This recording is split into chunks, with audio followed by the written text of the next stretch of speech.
What is going on, everybody? Welcome back to the channel. It's been a while since I've made a video.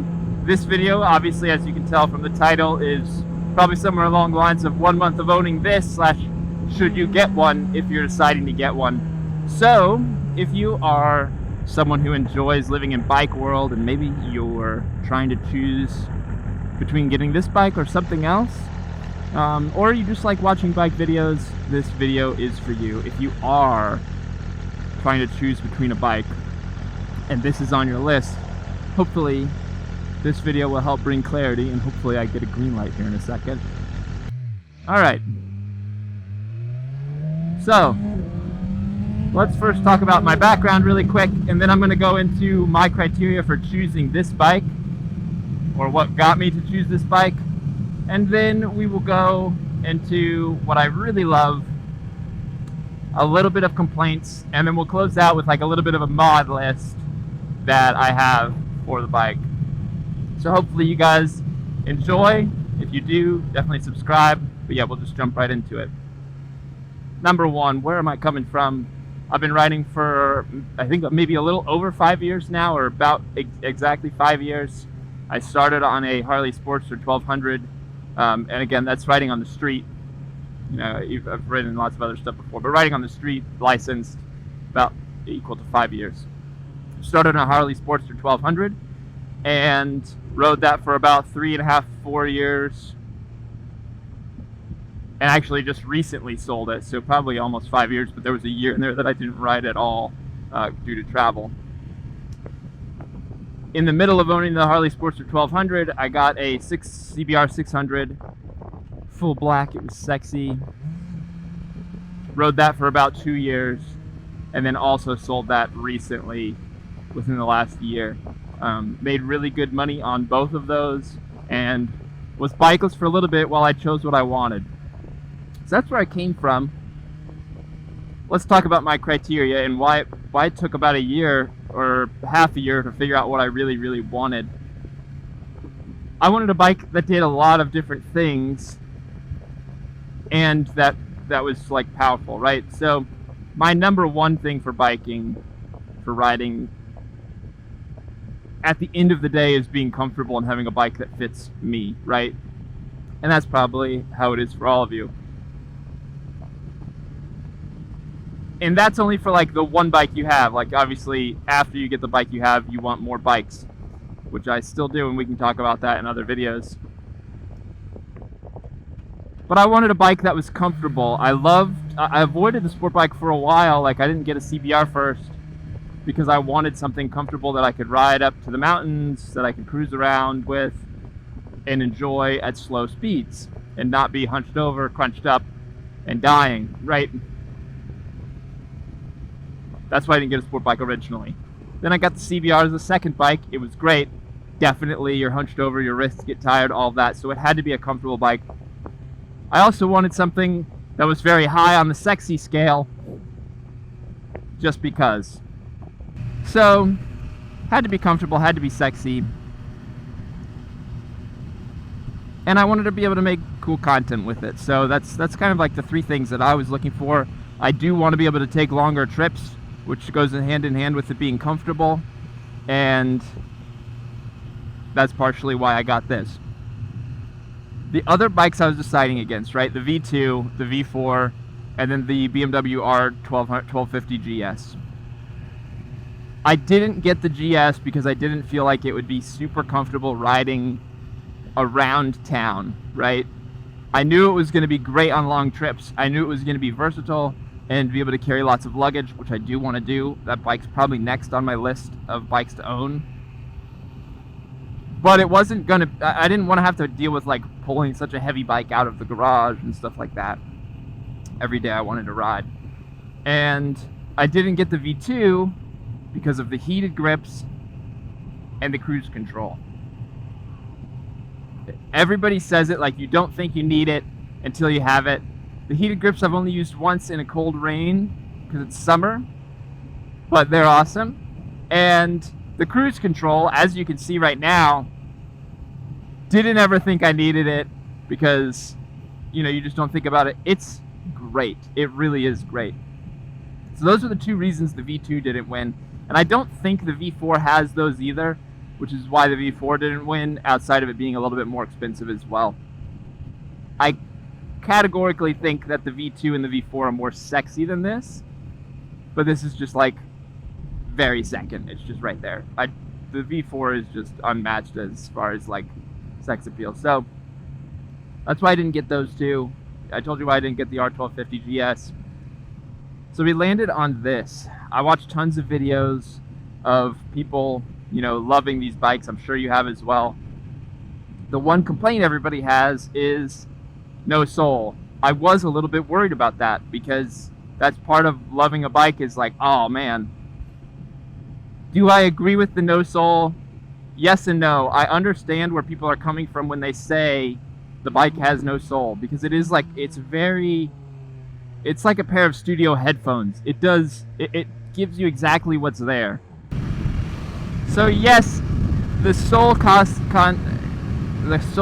aspect, it's understandable, but the rest of the bike is great. The only other thing people complained about this bike was the flat spot, which in my opinion is a benefit and a con, right? So when I was choosing my bike, and now my music is really, really, really loud. When I was choosing my bike,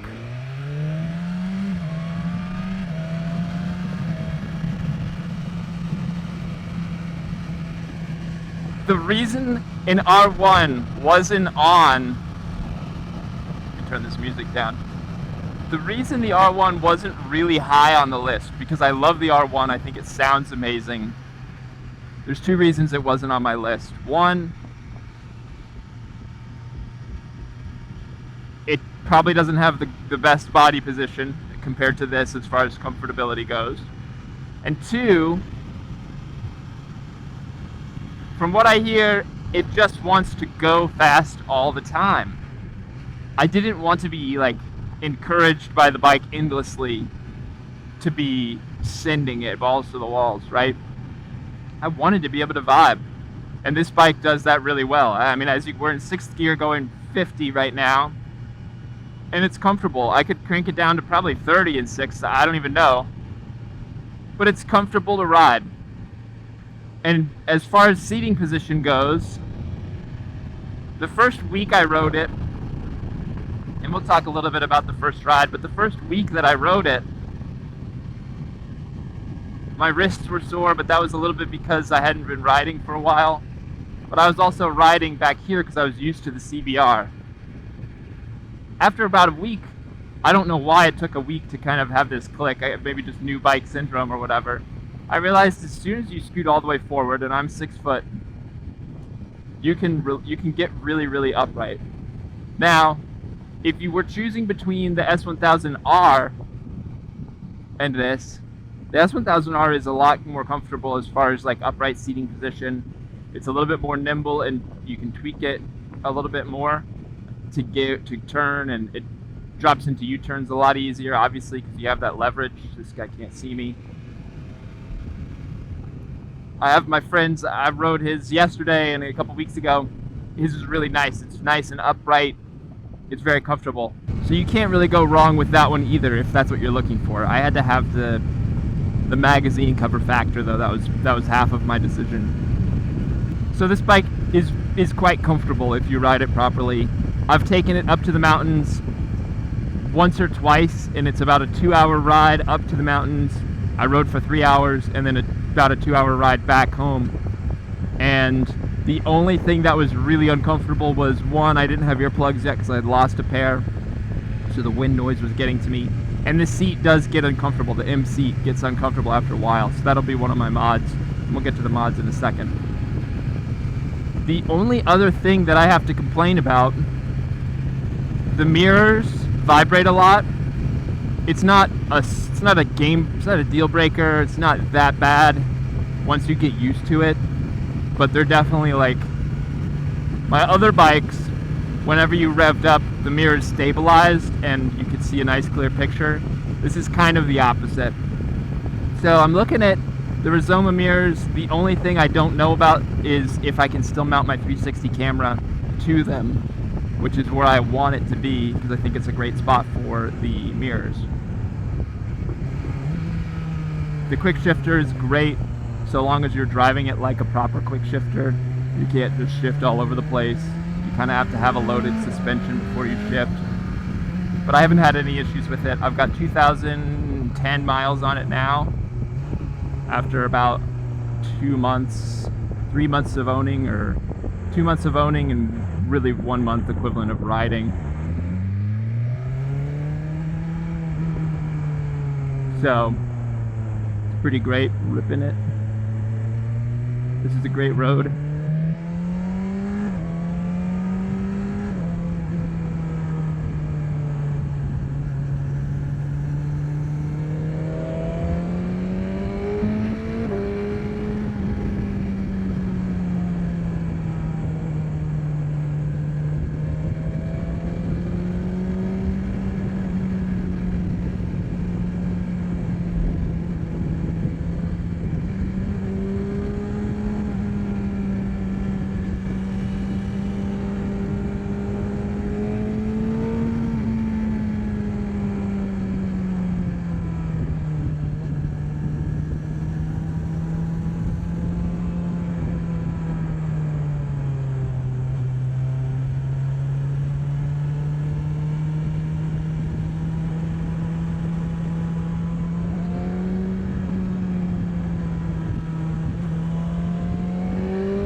So, the bike is really fun, it really is, and we haven't even done a pull yet on this video. We'll probably do one towards the end. What else can we talk about here? So I'll go into some of the mods, and then we'll go into kind of a close. The mods I want to do, we just talked about the mirrors. I do want to replace to the Rizoma mirrors. I do need to replace the tail. The tail is gigantic. Let's do this again. We'll just do a little bit of a U-turn, and then we'll head to my final destination. The tail light, the tail tidy I need to do. I already put I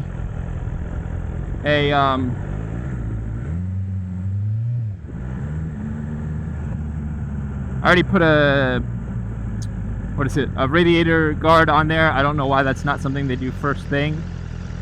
And what else do we need to do?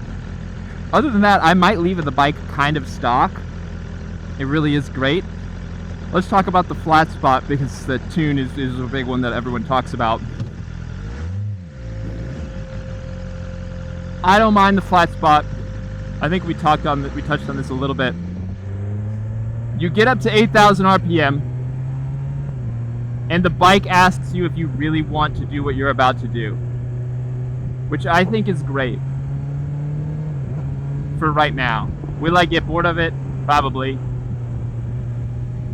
But it's nice to have the bike say, like, is that really what you're trying to do right now? And you get to just like a nice little reality check, basically. We'll ride the road slow this time. A nice little reality check. I might get it tuned later, but I won't yet. I might put an exhaust on. I got the Akrapovic slip-on from the factory, which is pretty nice, although my friend does have the SC Project slip-on his S1000R, and it is, God, sounds really, really great. So I might do that. But yeah, let me know what you guys think. I'm trying to think if there's any other things I wanted to touch on for this video as far as something that will help you choose. I can talk a little bit about my first day or first week riding it. Oh, and the braking period, so let's talk about that. The first, so I bought it sight unseen, hadn't ridden one, hadn't sat on one actually. I just kind of felt like that was going to be the right bike. Purchased it, had to drive 2 hours away because the dealership near here didn't have any in stock for like 3 months. Bought it, didn't ride it the day that I bought it, had to trailer it back home, and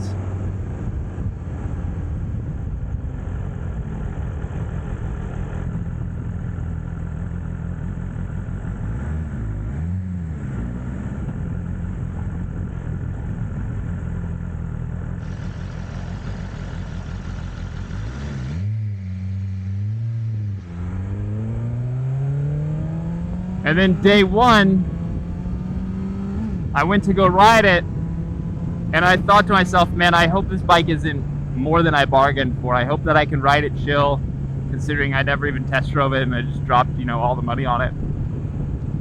And I had no thoughts like that at all. It was instant buyer confirmation, no remorse at all. Really, really was. Like, if you go into the Facebook group, there's always people asking, oh, should I get it?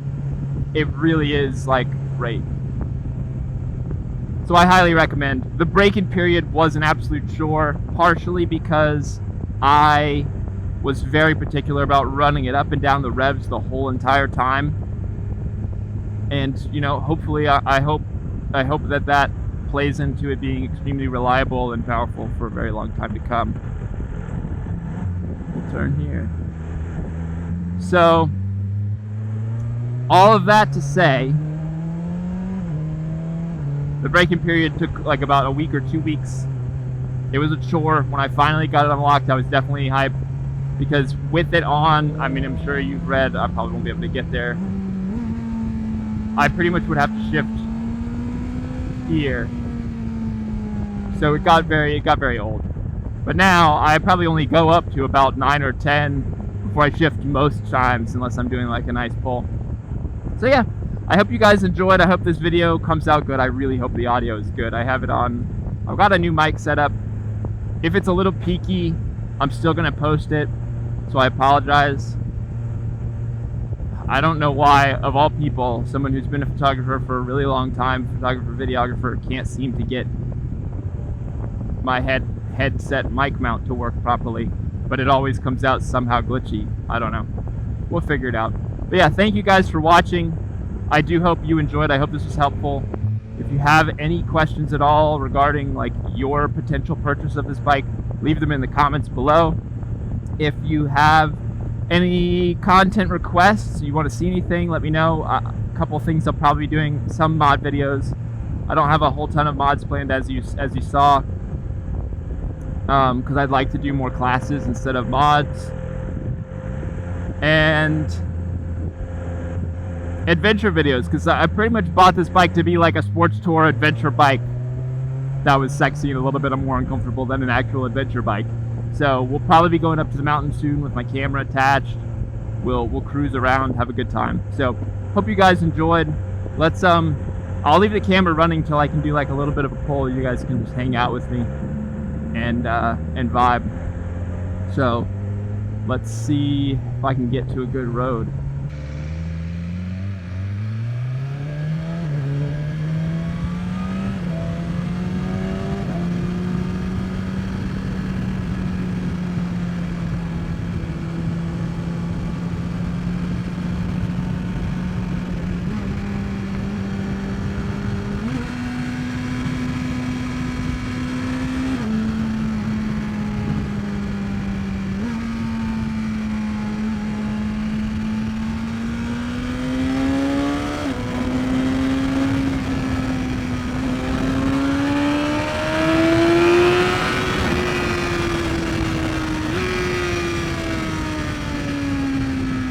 It really just goes, you know?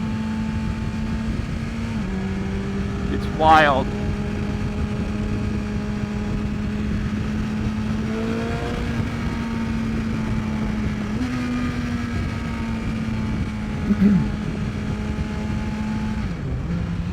That wasn't even really much of a pull. Anyway, if I record one, I'll put it at the back. I will catch you guys in the next video.